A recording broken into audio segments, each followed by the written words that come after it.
Welcome to Guide Guru. We hope this video helps. You'll start by confirming prerequisites so you don't interrupt users. Verify a current backup and the active branch. This prevents accidental overwrites. Next, open the live editor and developer tools, then load the correct workspace.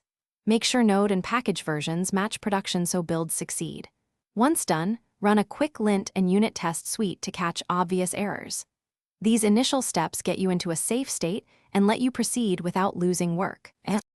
You'll now perform the core update actions and validate behavior. Apply small, focused edits and commit frequently so you can revert easily. Use the live editor's hot reload to observe changes immediately and watch console and network logs for errors or unexpected requests. Run integration checks against critical flows like auth and data persistence. If available, enable a feature flag for the new change so you can test with a subset of users. These steps reduce blast radius and reveal problems early. You'll finish by merging and deploying safely so changes reach users reliably.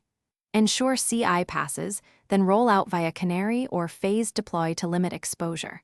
Monitor errors, latency, and key user flows for 30 to 60 minutes and be ready to act. If something breaks, roll back to the last good commit or flip the feature flag immediately. That restores service quickly. One key troubleshooting tip: check the console and server logs simultaneously.